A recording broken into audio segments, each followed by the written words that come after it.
I think people like either want to make elected officials heroes or villains, when the truth is like they're just like you and me. A lot of times they're not much smarter or more qualified for what they're doing than you and me. I mean, they're just people who cared a lot and wanted to make a difference. And it's a real shame that like people at the lowest level who we probably will never be able to protect from targeted violence like this, they have to think twice about whether they want to do it. Think twice about who's at their door, look over their shoulder.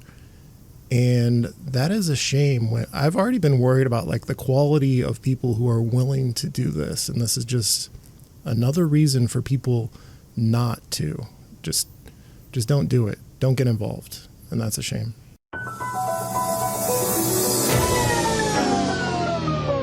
We're rolling. We're rolling.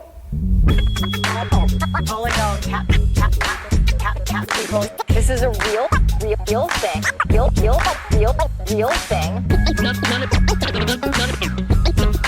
None of you have the balls to stop this. Stop this. I've got plenty of time. I have nothing else going on today. We're in the Wedge neighborhood right now.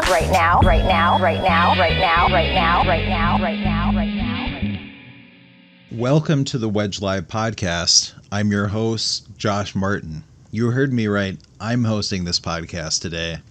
And I'm joined by my guests, John Edwards and Taylor Dahlin, since they're the subjects of our main story tonight. John and Taylor, do you want to introduce yourselves? I'm John Edwards, editor and publisher of Wedge Live. I will be editing this episode later today. I guess I'm the producer now. I'm the executive producer of this podcast. I'm assisting host Josh Martin, or weekend fill-in host. And it's going to be very hard for me not to try and take control of this episode. So please slap me down if you need to. I'm Taylor Dahlin. I'm just a guest here. Before we get to our main story, there has been some major and tragic news in Minnesota recently, and it didn't feel right not to mention it. And that is the assassination of Melissa Hortman. Taylor, out of the Wedge Live crew, you're the first among us who uncovered this story. Do you want to talk about how you found out about it? Well, it was actually from John sending a message. Like, I woke up. Oh, really? Yeah, it was like early Saturday morning. I woke up at like 6:30 or something, and it was, there was a message like, did you hear about the shooting at this legislator's home? Like, we didn't know anything by that point. And so I was just up and just started like following. At that point, it seemed like it was just like mostly local media that was on it, like this, the MN Crime account, not to be confused with Crime Watch. MN Crime is a more neutral, not vindictive account. So they were on it, and then gradually, it just got bigger and bigger, and then it broke nationally. So, of course, since then, this story has been investigated and widely reported. What we know now is that early in the morning of June 14th, State Representative and former Speaker of the House Melissa Hortman, along with her husband Mark, were killed by a shooter impersonating a police officer. State Senator John Hoffman and his wife Yvette were also shot but survived and are presently recovering in the hospital. The shooter also stopped by the homes of two other lawmakers, State Senator Ann Rest and State Representative Kristen Bonner.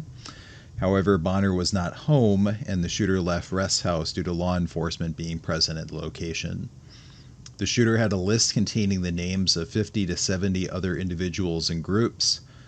Wedge Live reporters have seen a portion of the list published by Alpha News.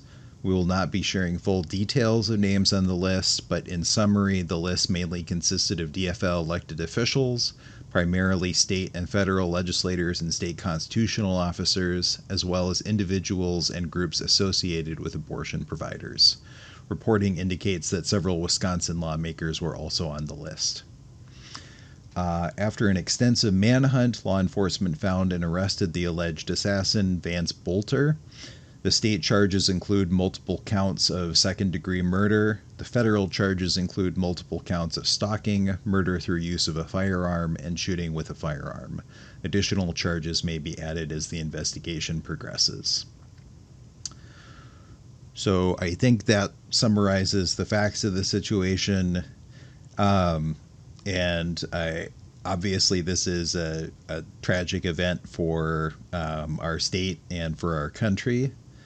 I think it's reasonable to say there's been a rise in political violence in this country, both by individual actors and in some cases by government actors. This is, of course, a particularly stark example of that. John, Taylor, is there anything you would like to say about that? Obviously, this took place in a neighboring city to Minneapolis, so it feels really, really close. It's not just Minnesota. It is basically the Twin Cities. And one of the reasons, like, he went to 4 different state legislators' homes. One of the reasons he could do that is because of the population density here. And, like, we have so many legislators who live close together. Minneapolis has, I don't know how many, but a bunch. And what the suburban police departments were doing was sending cops out proactively to legislators' homes. They're like, oh, well, we know this person lives in our jurisdiction. Let's send somebody out. In Minneapolis, that didn't happen with MPD. I have heard from a legislator that did not happen. MPD was not sending people out. And, like, it would be really difficult to do that because of how many, there's just so many legislators in Minneapolis. But legislators are so local. Like, this feels like an escalation of political violence. Obviously, it's been increasing in recent years with, like, presidential level assassinations. Somebody went after the governor of Pennsylvania, tried to burn his house down. And then we had Rittenhouse at a protest a couple of years ago. Like, it is getting worse and worse in this country. But the fact that it is happening to people at such a low level, like Melissa Hortman was a very important person statewide, but also, like, extremely local. Like, these are as regular people as you can get in politics. Most on the ground in their communities, like, not yet at a level where they're out of touch. And, like, it's impossible to protect all of these people. Even though I didn't know Melissa Hortman, I think all of us have friends who did and think highly of her. And it makes you fearful for all the people you know who are activists, who are one step away from, like, either being a city council member or are a city council member. I've been concerned about city council members for a while now. And I was really troubled at the Ward 10 convention when Aisha Chugtai was shoved. Like, she was not hurt. I'm not comparing that to an assassination attempt, but, like, that was upsetting to me. And I think, like, there's something in the environment that's causing this, and it makes you sick. Taylor, did you have anything to add? Yeah, it is something that, I didn't realize this, but I lived up in the area of Brooklyn Park for a little bit where this happened, kind of, like, near that area. Brooklyn Park, Champlin. My stepsister actually, like, knew both the Hortman and the Hoffman's daughters growing up. So just, like, yeah, this is just, I didn't know that until now, but it was just, like, very surprising to learn that and to realize just how, normal and everyday, like you said, these aren't senators, these aren't high-level politicians, so it's really, really shocking. And then, just today what got reported is that there was a break-in at the Hortman's house. So, the family has gone back and said that, nothing valuable appears to have been taken, and apparently, like, all the evidence and everything was removed, but it's just, like, who knows if that was just, like, some ghoul with a camera, or if it was, I don't know. It's just kind of adding on and compounding on just, like, the horrible nature of this tragedy, that people are actually just, like, breaking into this, like, crime scene now. It's just ugly. So I do think it's an excellent point, John, about how these are as close to regular people as you can get for elected officials. I think people like either want to make elected officials heroes or villains, when the truth is like they're just like you and me. A lot of times they're not much smarter or more qualified for what they're doing than you and me. They're just regular people who cared a lot, and like maybe they cared about the disabled and they wanted to make a difference with that, or they cared a lot about the environment. Like they're not at a level where they got cynical.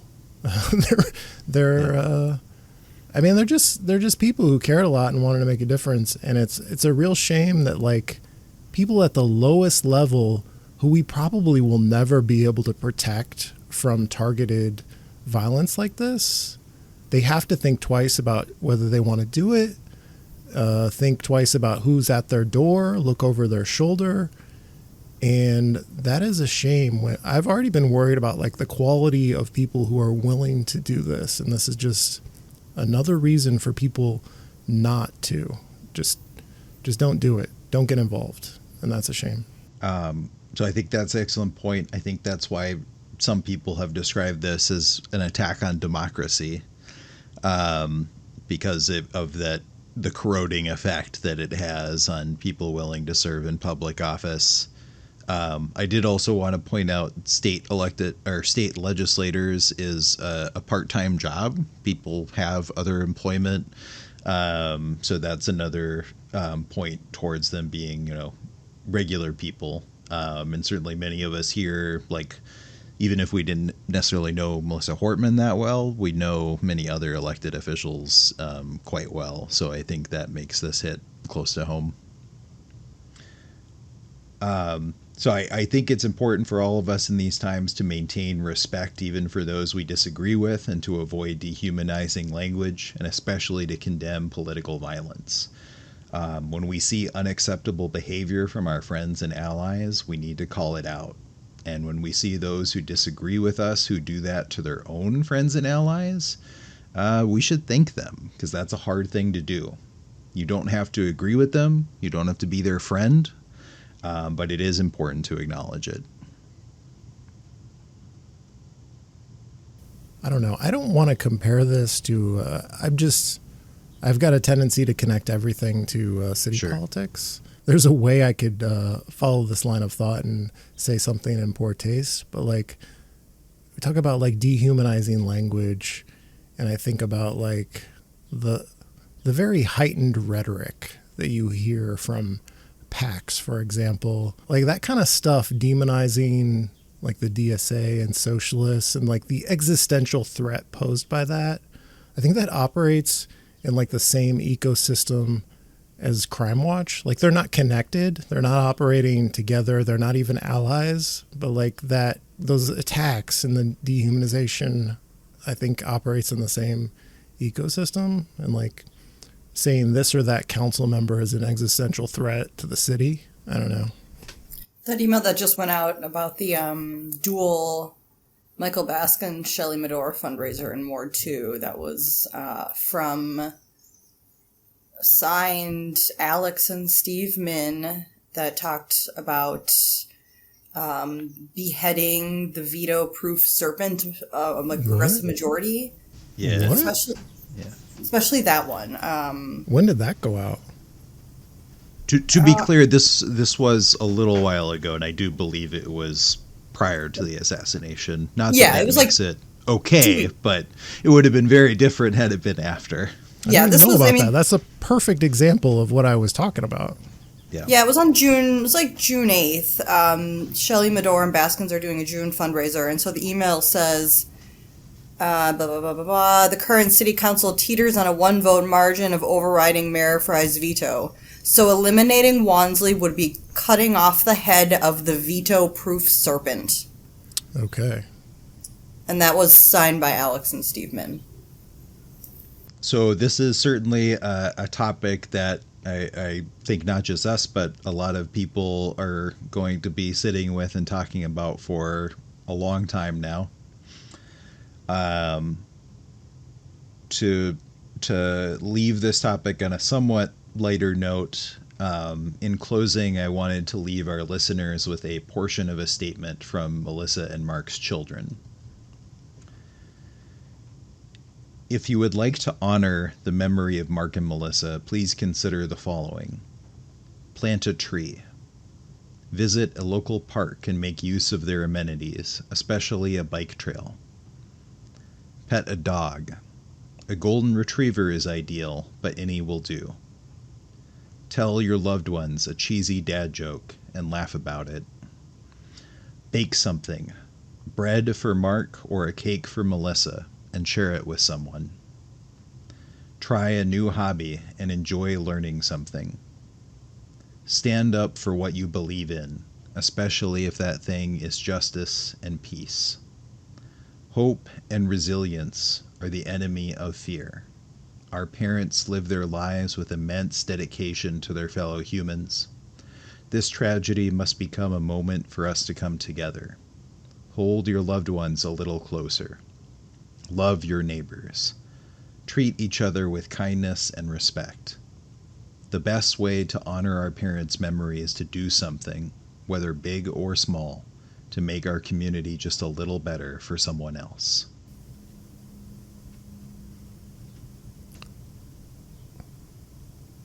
Thank you, Josh. If people notice that this episode is going more smoothly and more scripted than usual, that's because Josh is hosting.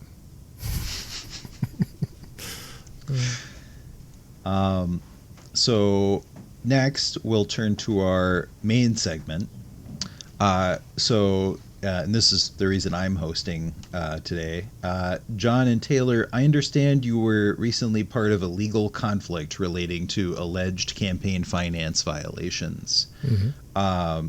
Taylor, I understand you were the first to learn of this. Can you tell me how you first learned of the complaint against you and John?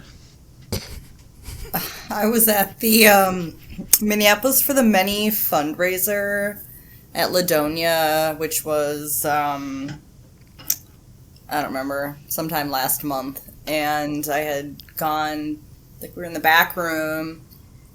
And so it was already a weird environment because, like, we're in the back room and then, you know, at a table kind of just at the brewery is, like, some Frey campaign staff. And it's just like, okay. Wait, why is Frey campaign staff at the Minneapolis for the Many event? I don't know. But so I go and I get in line to get some food, and then some guy comes up to me and he's like, "Hey, Taylor, I have to give this to you." And he hands me a piece of paper, and I was like, what the fuck? So I look at it, and it's just some kind of legal document. And he's like, "Oh, sorry to do this to you here. I tried coming to your door the other day, and someone had knocked at my apartment door, like, the night before, but I don't answer that. Like, nothing good comes of, like, someone knocking at your door. No, never." So, you know, he's just like, "Sorry to do this here." I'm like, "No, this is better." And then he walked away. It's just, and, you know, being at this party, there happened to be people who were like, you know, who have dealt with, like, campaign finance stuff before. So I was able to go show it to some people and get some kind of, like, on the spot advice. But yeah, I got served at the Minneapolis for the Many party. That's very incriminating for you because you're at a political, like a PAC fundraiser. At the moment you're being accused of a campaign finance violation, I feel like maybe I think you're guilty now. Hey, you can go look on their June report. They didn't pay me. Nobody pays me. Okay. Did you think it was a fan? Because when I got my guy coming after me, maybe it was the same guy. I was like, "Oh, look at this nice guy wants to say hi to the celebrity." Did you think that? I was probably the same guy. I assumed it was just somebody I knew, but nobody ever gives you paper, so that's where it gets a little like, oh, right. I don't know. And it took some time for them to track you down, John, right? You're apparently a very difficult man to find. What is the name of that movie character that we were comparing me to? Johnny English, Mr. Bean as like a James Bond style character. I just apparently I don't go places enough, and also, like Taylor, refuse to answer the buzz at my building's door. So, like, I think 3 times they tried, and then Taylor is telling me, "Oh, I got served." And was I included on it? Did it show my name on yours? How did I figure out they were coming after me too? No, I think I ended up, like, I told someone, and then Or maybe I had already talked to Dan by then, and then he maybe mentioned that you were going to be. I saw some new papers that mentioned you, and then it was like, oh, you're involved. Yeah. So then I realized, oh, that's who was buzzing my door. I thought it was just a maniac out there buzzing my door, but like, oh, that's what that is. It's lucky that So anyway, the joke is I've been Johnny Englishing. You know, he kind of like. He bungles his way into doing heroic things. I was bungling my way into evading this subpoena without realizing it. Eventually, he got me. I was on my way to my weekly scheduled bike ride. He found the event page and he got me, and he still caught me off guard. This is how much of a Johnny English I am. Three attempts, I knew they were coming for me, and he still got me. And I was thinking, this guy's just a fan here to say hi to his hero, but no. So who was it that filed the complaint against you again? It was Ward 12 City Council candidate Becca Thompson, who had North Korea numbers run up against her at the Ward 12 convention. Has absolutely no shot of winning this year, but it doesn't even live in Ward 12, but has plenty of time to be pursuing bogus complaints against a couple of local heroes like Taylor and I. So what was the substance of these charges against you? Well, zero facts. There were zero facts in there. Claiming I'm a web developer, as if. So, I guess we need to talk about the website, Josh, right? We probably should talk about the website. There is an anonymous website, which I guess is not anonymous anymore because GoDaddy revealed it to them who owns it. But an anonymous website basically making fun of Becca Thompson for all her gaffes. They're world-class gaffes that she's making. I'm too white to be popular. What are some of the other ones, Taylor? Something about having been fired from South High. That plays into it. A joke about Ward 14 or running for Ward 14, which doesn't exist. Right. So a big part of the complaint is how upset Becca Thompson is that people are saying she's running for Ward 14 and that telling people that is misleading. It's very misleading to say that there's a Ward 14. There is no Ward 14. Everyone should know. And if you say that, it's misleading and possibly it's a crime. Right. I thought that was funny. And John, what was the URL of that website, just so that our listeners know what website they should not be visiting? Visiting this website could be a crime. Sharing this website also could be a crime, and I don't think you should go to. I'm only telling this informationally so that you don't accidentally commit campaign finance crimes, alleged campaign finance crimes. So it's voteforbecca.com, and I'm spelling it out. I'm not hyperlinking it. I'm spelling it out so you can't click the words that are coming out of my mouth. It's voteforbecca.com. Don't visit it. Don't share it. It may be fun, but it's unhealthy. And were you able to obtain legal representation to face these charges? We were, yeah. Dan Suter, my personal hero. Yeah, I was messaging. I didn't even think he would, I didn't even send it to him thinking he would volunteer to do this for us, but I just kind of sent him a picture of the document, and he kind of was like, oh, I'll represent you guys, pro bono. So we got to, that was one thing we got out of it. We got to go to Dan's office at the IDS, which is way up top. That was fun. Yeah, Becca, you don't know that we got an elevator ride to the top of a tower. You thought you were causing us hardship? No, we got to ride to the top of a skyscraper. All thanks to you. Can you talk more about some of the process you had to follow and some of the burdens that were placed upon you through this abusive complaint? Yeah, we had to buy court clothes, campaign finance court. That was the big thing. It was you have court clothes. It's well, no, or job interview clothes. No, Dan, I don't have those things. I haven't done a job interview in a really long time. F you, Dad. F you, telling me I got to wear job interview clothes. And because there's no, the H&M closed in Uptown, there's no stores anymore. I had to order some dress on Amazon. And then I had an additional crisis of, what do I, because I have a wig that's this, but it's for hats. And then I have a pink wig. And I was well, that's not really campaign finance appropriate. So then I borrowed, and I'm probably putting way too much thought into this, but then I borrowed this, one of those pink ribbon pins, and I so I can wear my pink wig, and then I wore like a pink ribbon pin. So it's like, yeah, I'm wearing a pink wig, but it's fine. It's just, it was a burden. The costume of campaign finance court. So I had to buy, when I heard that Taylor was shopping on Amazon for her campaign finance court clothes, I felt liberated to reveal to the group chat that I also had bought some black Amazon brand dress pants to wear to campaign finance court. And not only did this cost me $27, it was a little humiliating to get pants with elastic in the waistband. Like I bought some pants thinking I got the right size, but also an added feature is there is elastic in the waistband. And then the pants arrive, I'm thinking I won't need to use the elastic. And then it turns out I did. That elastic came in handy. I needed them to be a little bit bigger. And that's a little bit humiliating. So I'm disappointed in Dan that he didn't request Becca pay for my pants and for the emotional trauma of needing to use the elastic that apparently comes standard in dress pants. Who knew that dress pants come standard with elastic waistbands now? Maybe that's just the Amazon brand. I don't know. And you also both had to travel to St. Paul, which may be the biggest burden for both of you. Yeah, we had to drive in Dan's car, his like compact SUV thing on 94, which apparently has some lanes closed. And we sailed on through, didn't we, Taylor? Yeah, we were like against the traffic. We were going like just through, and then the other way it was all backed up. Then we got to this like weird office building, and it's totally dead downtown. I don't know what anyone's talking about.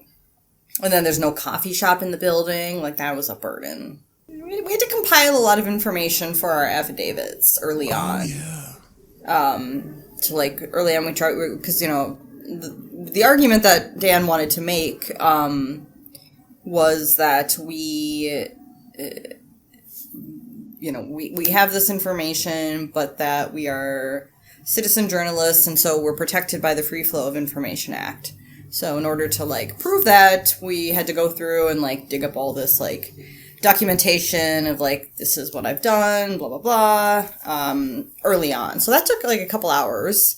And then we also had to, like, print things off and sign them. So those are more burdens. Yeah. I had to sit through so many Microsoft Word ads. I'm not subscribed to Microsoft Office. And so I'm like doing my affidavit, reading it, editing it, making sure Dan has all of my my story straight. And I'm sitting through like 30-second ads on Microsoft Word because I'm not paying for Microsoft Word. That was hard. So many burdens placed upon both of you. Let's get back to the substance of the complaint. You know, this was perhaps not your standard campaign finance complaint. There were some unusual parts to it. What would you say were some of the more interesting aspects of the complaint against you? And this was more even targeting John, but just anything negative he said about any elected official coming up, like, as though it was valid. Like, John has criticized Michael Rainville. It's like, okay.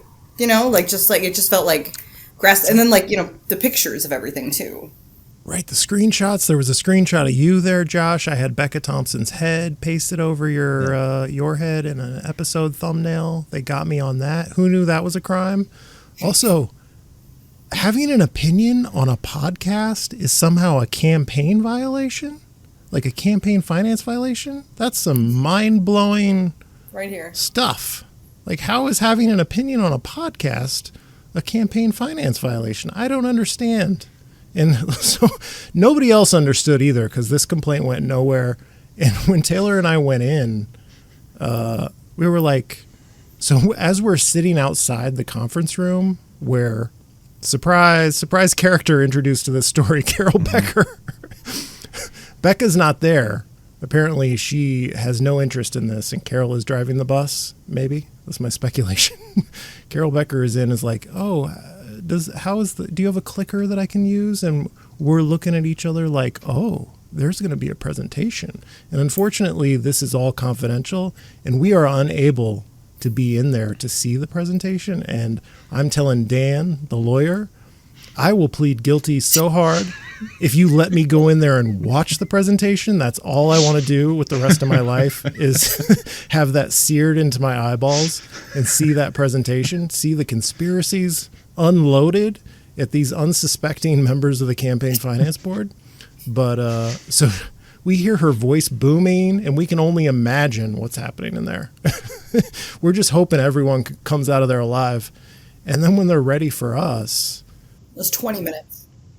and legal mastermind Dan is like, because we're all thinking Carol is spewing a bunch of nonsense, and they are just, they don't know what has hit them.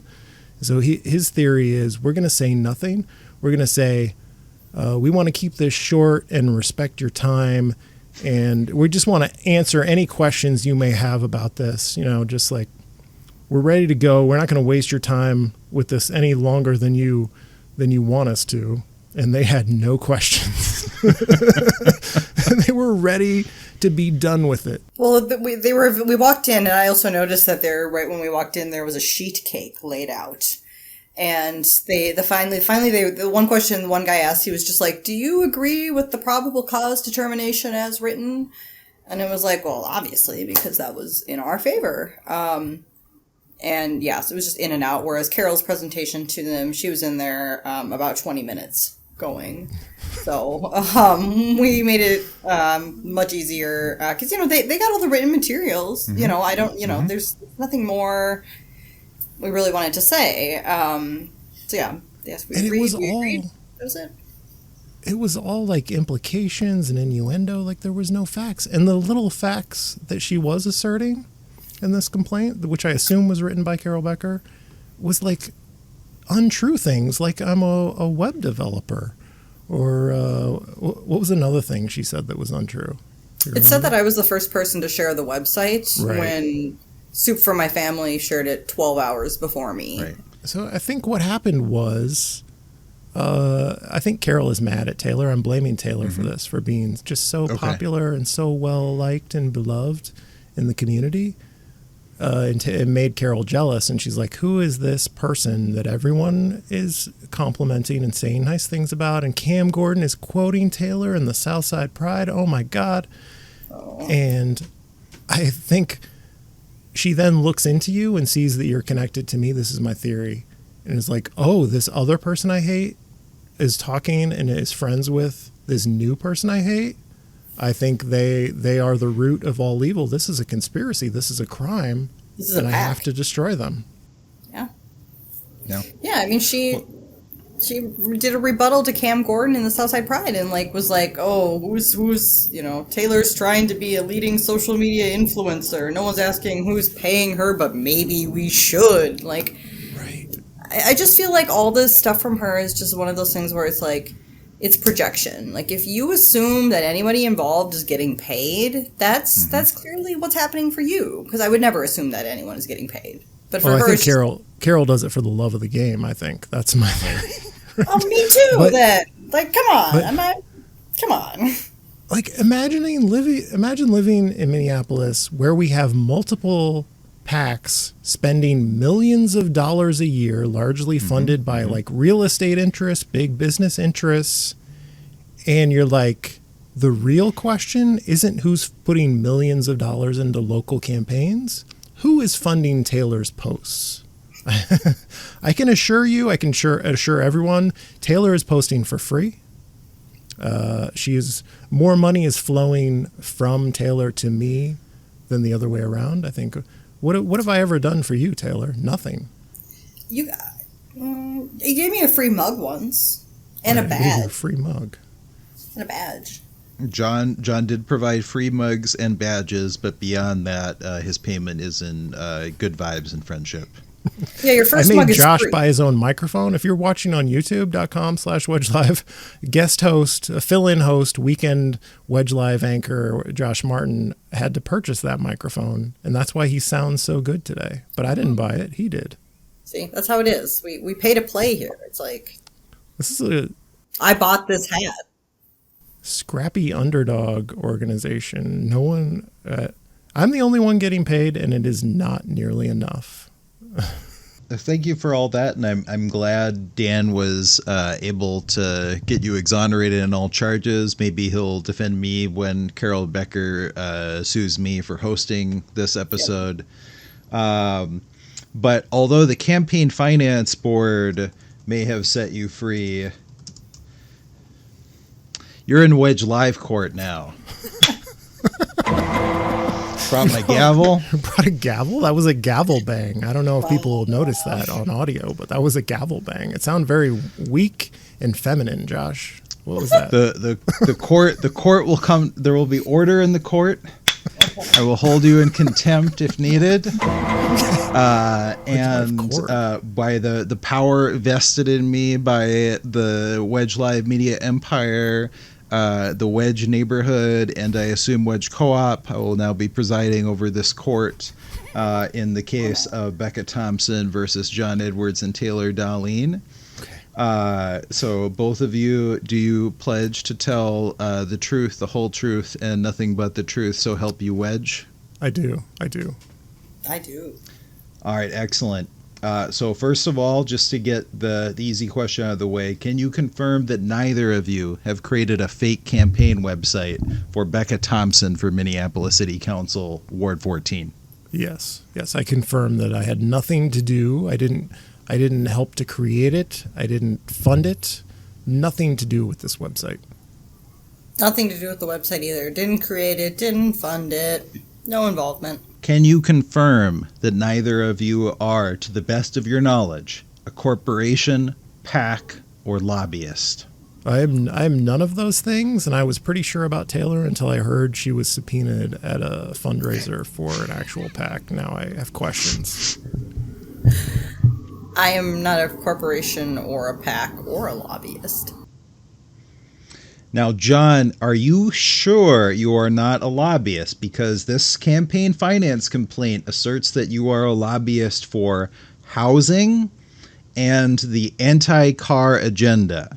It does not assert that you are a lobbyist for any specific association related to those things, just like the general concept of housing and the anti-car agenda. I mean, yeah, I don't think she understands what a lobbyist is. Right? Because it's possible that Carol Becker may have a broader definition of lobbyist than is currently defined in Minnesota law. And I think if we turn this around on her, so I'm not going to say the name of the fake newspaper that she's associated with as an editor. Honestly, she is the editor of a fake newspaper that appears to be very well funded and is also documented. This has been documented. They share an email list with one of Mayor Frey's PACs. People are getting emails out of the blue from the fake newspaper on email addresses that were just one-off uses that they used to subscribe to the PACs. Like those nerds who are like, I want to see who's selling my email addresses, and they use a unique email address to subscribe to this PAC. Suddenly, the newspaper that Carol is associated with is also sending emails to that address. So that's documented that they are coordinating with this PAC.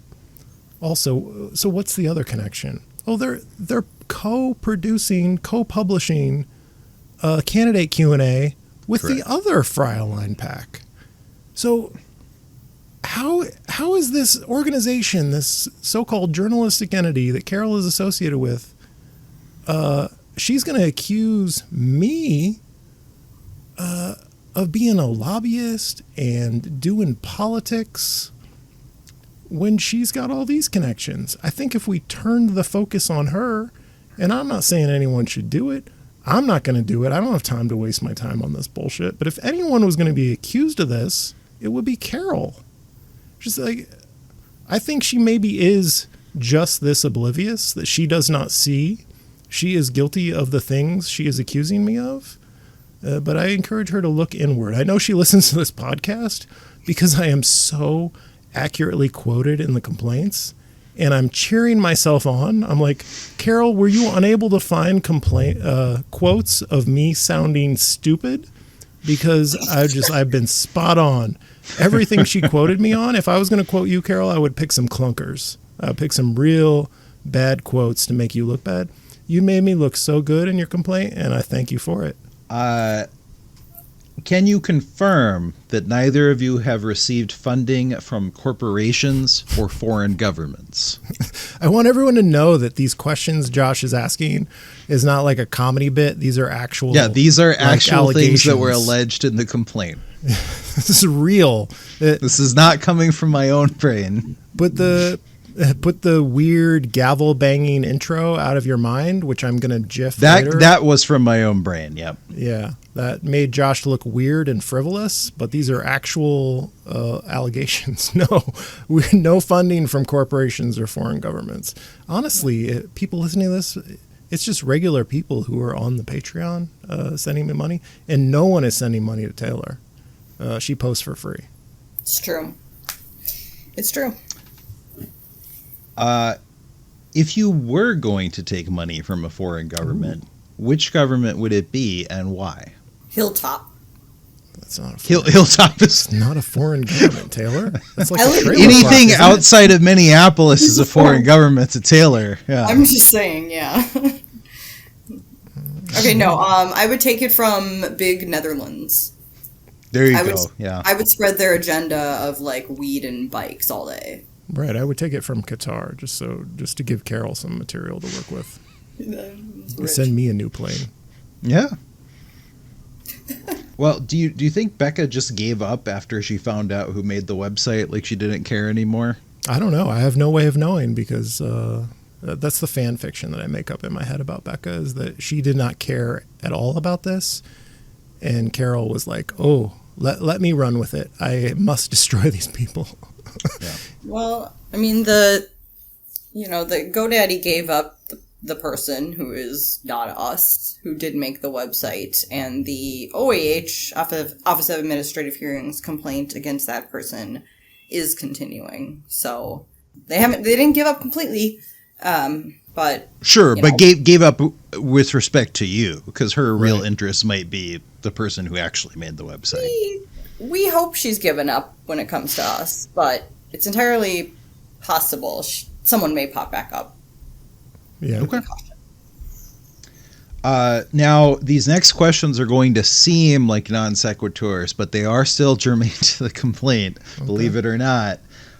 What did you learn about Taylor Swift during this process? So the most humiliating part of this is riding the elevator up to Dan's office at the top of the IDS tower.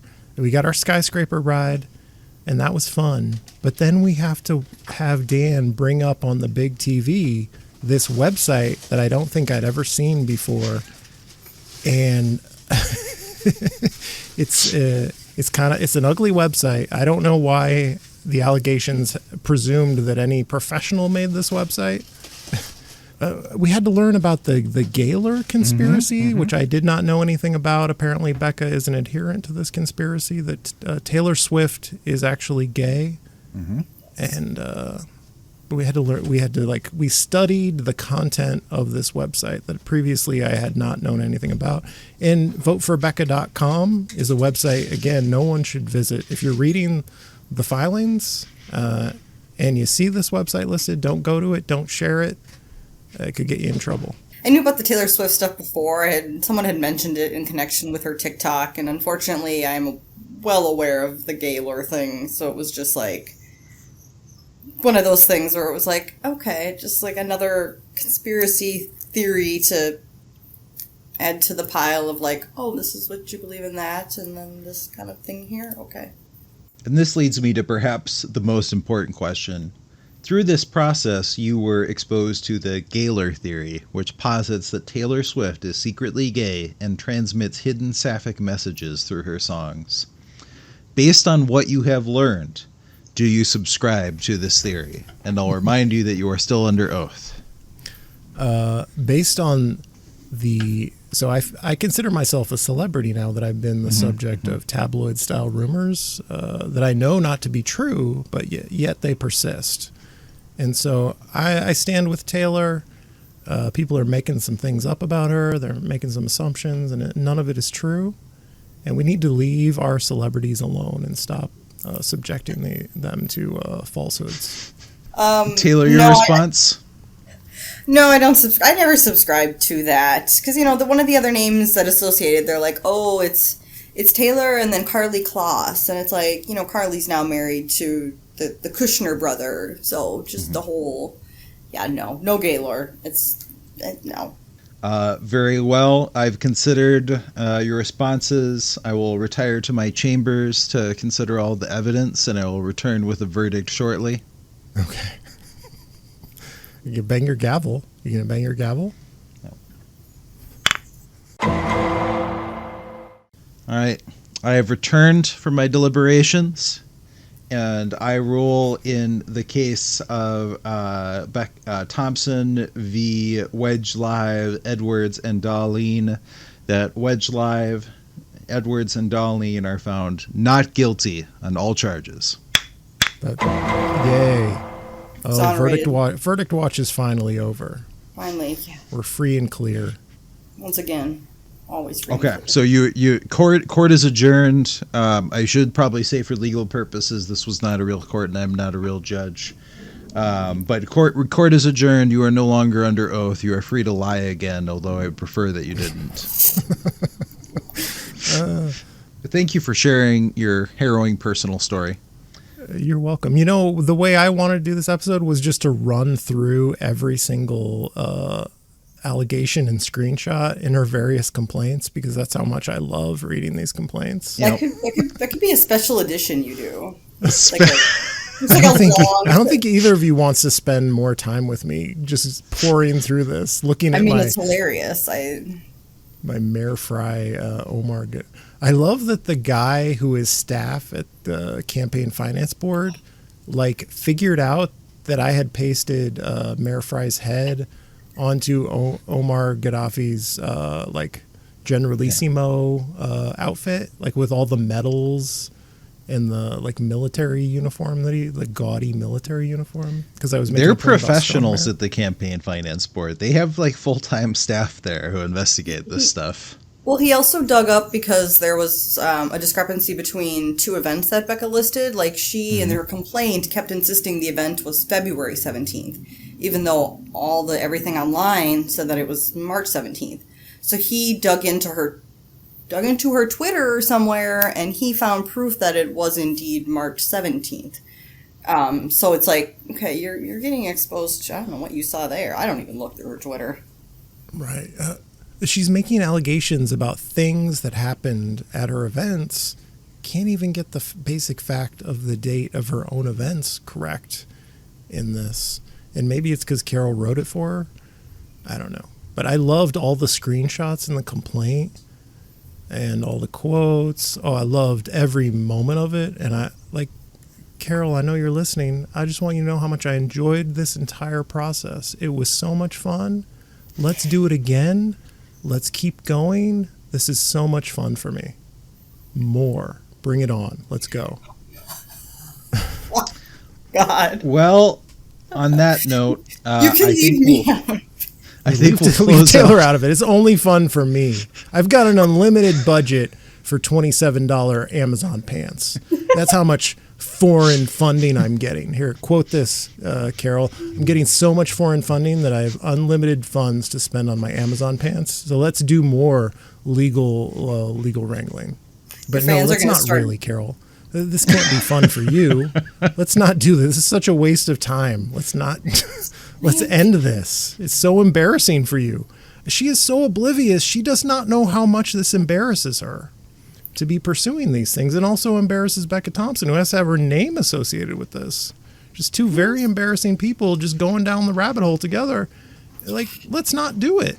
No, it's one of those things where the fact that she has Carol's in her place is proof that this is not someone doing this funded by one of the PACs or anything. These are just two lone, unhinged people. No one's funding a lawyer for them. It's just the two of them worked up about, and even before Carol was confirmed in that one determination we got, we knew it because the fingerprints were all over it, the lobbyist thing, all these things, it was just, it was immediately and then they send the probable cause determination to us, which is written in future tense, and then it's tells us that Carol's going to go. So, yeah, it's not slick. It's very obviously Carol from the outset. Although I'll add one thing. One of the lawyers for the Feeding Our Future kingpin, a former lobbyist, I'm not going to say her name, but maybe you could figure out who it is, associated with the mayor, used to employ the mayor's wife, like very connected on the all of Minneapolis Frey side of city politics. So she was poking around Wedge Live, asking questions about me. And so when the lawyer for one of the Feeding Our Future kingpin is poking around about Wedge Live, that is when I knew I was on the right side of history. I will say that. Well, and then, I'll also say this. Elizabeth Schaefer actually told me she was sorry to hear about this case. So. Was she really sorry, though? I think so. I kind of think this is just a lone mission here, but I could be wrong. But yeah, I thought it was sincere. Okay, you're friends with Elizabeth Schaefer now. No, get out of here. Well, thank you for both sharing your harrowing personal story about your experiences with the campaign finance legal system. And speaking of campaign finance, I think we should close by talking about Taylor's research into We Love Minneapolis and their efforts to spend big on caucuses and conventions. So Taylor, what did you find? Well, they just put out like an updated June report, and even more landlords gave to it, and they spent even more on these candidates, and all for nothing. I mean, it was like, in the end, if you look at, the thing is about We Love Minneapolis now, I believe, is that they do have a 501c4 as well. Yes. But, so in the end, they spent for basically advertising, print advertising, let's say they spent $9,000 for Marcus Jones. And then they paid, it says they paid Joe Radinovich $7,000. So they spent more on Marcus's advertising only for him to quit before the convention. They were spending, combined $16,000 on advertising for Ward 2, and that doesn't even include the canvassing budget, which obviously we're not going to get laid out by ward like that. But, for me, it was surprising to see that they put equal amounts of money towards advertising for Lene Palmisano, with no challenger and it being Ward 13. Well, I wonder if they just if they just sent this mailer citywide, maybe they just divided it up equally and on the finance report. So, they had some wins. I think it's closer in Ward 10 than you would like it to be if you're a progressive. I don't know that Elizabeth Schaefer really needed their help.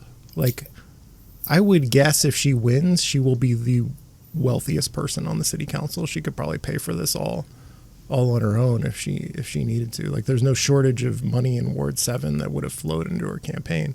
Lisa Goodman, for the longest time, had a massive war chest and it's the same people who would be funding Elizabeth Schaefer in Ward 7. It would be the Goodman segment of 7. So I don't know that they really needed to form this garbage pack for the sake of Elizabeth Schaefer.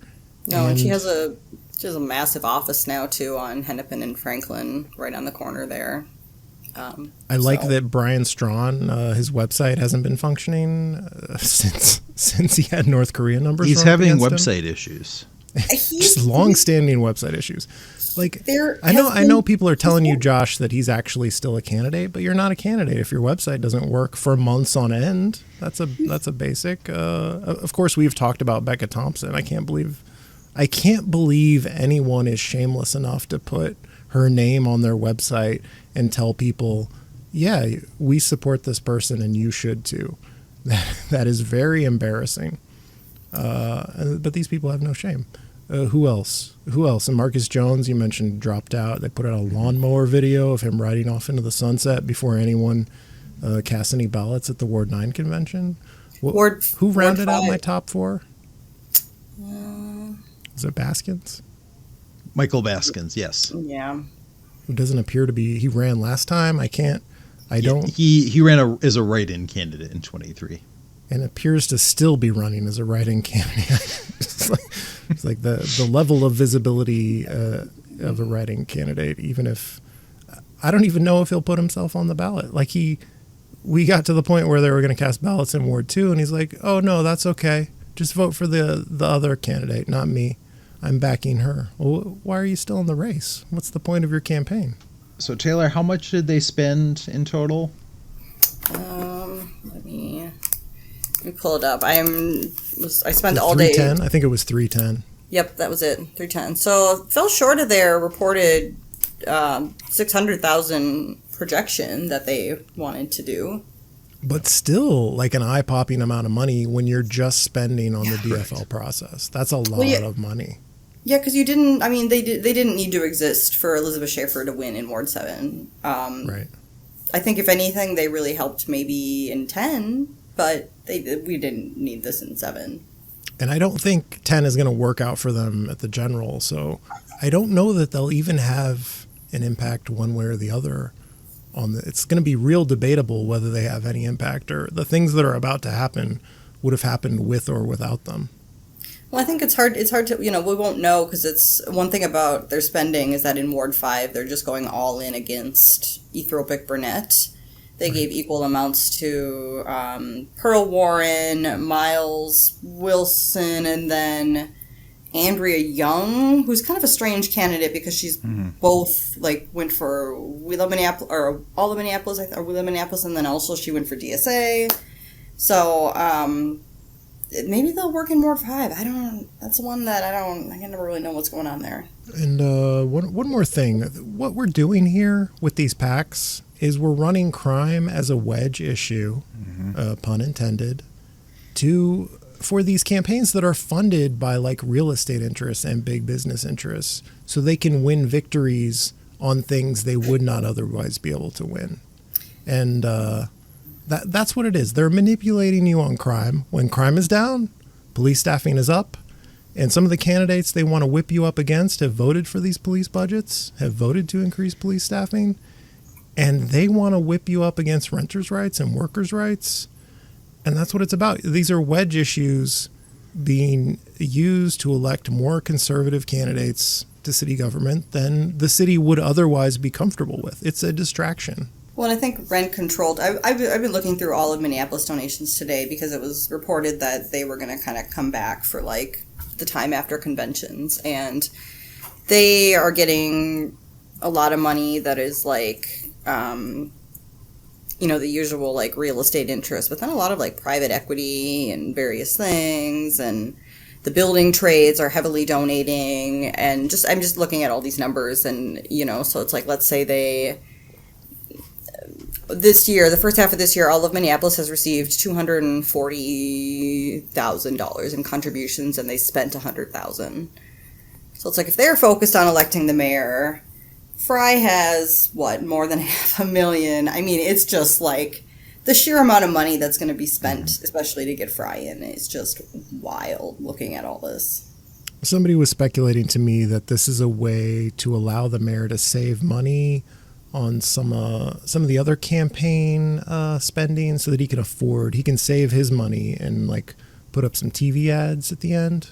But it definitely takes a load off when he is already going to be the best funded mayoral campaign. He will have the least trouble of all candidates raising money, and he has 2 PACs on the side helping him out. So do you think We Love Minneapolis and their financial backers learned anything from this experience? No, because they are now, just look at what I'm not going to name names, but they're trying, it seems like they're trying to run a couple different formerly failed candidates for various park board positions now, too. So I don't think they learned a thing. I think they learned that chirping from the balcony doesn't necessarily win any delegates. That was the theme that I noticed the conventions I went to. Lots of chirping from the balcony when they got frustrated. Well, we'll have to see if I was right about We Love Parks becoming a thing. Let's see. And Taylor, is there anything further on the rumors that We Love Minneapolis will be evolving into a new Pokemon? So I haven't, I heard that rumor, and then it was like the assassinations happened. I think that, like, I checked in with the person who told me that, and it may be delayed because of, just out of respect for that. What makes me think it's legit is the fact of the training, or that whole PDF that someone sent me was basically like implied that We Love Minneapolis was for the caucus and convention, and then it would move. We Love Minneapolis people were apparently seen meeting today with other people. So, I don't know. I mean, I think it's legit. But yeah, I'm trying to keep an eye on it. So I'm also looking into all of Minneapolis to see what they're up to. To be clear about what's happening, We Love Minneapolis may be shedding its skin and transforming into a butterfly. The snake is becoming a butterfly, I think, is the metaphor. So I posted this on social media that, like, you're really proud. You could be really proud of the work you're doing when you spend a lot of money, you put in a couple of months' work, and then you totally trash what you were working on, and you get a new name for it so that nobody knows that you are exactly the same people doing exactly the same work with all the same cancer-causing ingredients. It's like a tobacco company, like, changing their name to confuse people about what exactly this company does. So if a new pack pops up and you start getting mail and you're like, who are these people? I don't recognize this. Be very skeptical. Look into that. Well, it's like I felt really good reading the We Love Minneapolis reports. I was like, oh, my landlord isn't on here. Yay. And now I go look through all of Minneapolis and it's like, oh, there he is. So how do they pick? How do you choose which is your favorite mayor supporting pack? We Love Minneapolis or all of Minneapolis? I don't know. Does We Love Minneapolis have an email blast? Because I'm partial to the all of Minneapolis emails, the very breathless, panicked, the city is on fire, save us emails that we get. I love those. Does We Love Minneapolis have emails? I don't think so, but one of the donors to We Love Minneapolis, I'm just like looking through them all. Do you remember the guy? His name was, what was it? Stephen Sefton? He wrote this like op-ed about why he was, all the trouble with Minneapolis and why he was leaving after all these years in May 2024. Mm-hmm. Well, he fled, and he's now donating to all of Minneapolis $5,000 from the safety of Edina. Oh my God. Well, just forget about us. You don't have to interfere. I don't spend a second thinking about Edina's politics. I just don't. And so you just leave us behind forever. Right. You got away. Like, what are you doing? Why does it matter? Ugh. So did you say that you tracked the spending by city? Did you find that most of the spending was coming from Ward 7 for one of these packs? Let me charge for all of Minneapolis donors, I've been like, tracking the addresses in terms of what ward they're from. And 59% of the Minneapolis residents are from Ward 7. So 59% of those from Minneapolis are from Ward 7? Yeah, of the individual donors I found. Yeah. So, and then after that it was Ward 3, and even then, Ward 3, most was very concentrated in the Mill District, and then a couple across the river, but still in that, like, green area of the map, like the Park District, basically.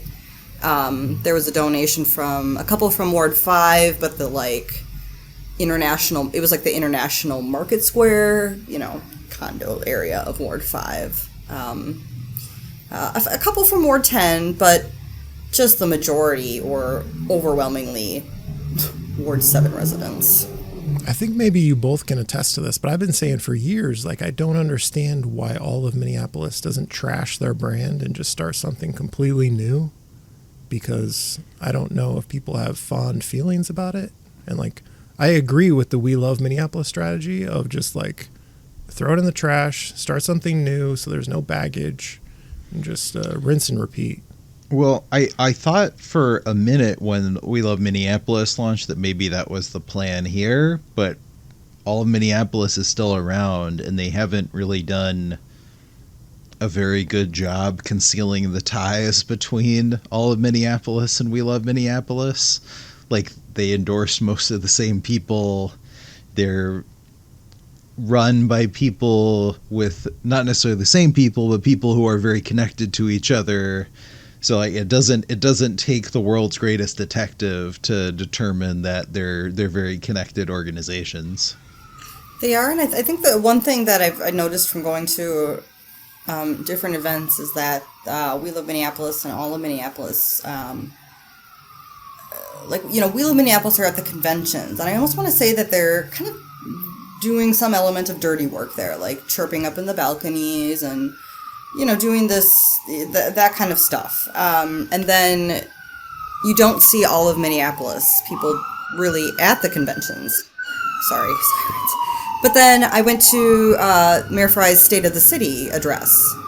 No We Love Minneapolis people there. It was only all of Minneapolis people there. So to me, it's almost like there's some element of like with all of Minneapolis that this is like the respectable pack, and then We Love Minneapolis are kind of doing the down and dirty, more campaign tactic stuff. I mean, I was getting harassed online by someone, and it turns out, oh look, he's getting paid on the We Love Minneapolis report. Not saying he got paid to harass me, but I mean, it's just that happened, and he is being paid by them for various things. So, although it is kind of a joy when you find out the most annoying person. This happened to me once when I found out the most annoying person in my replies is on a PAC payroll, and it's like a light bulb goes off, and you're like, oh my God, it all makes sense now. He was being paid to be annoying.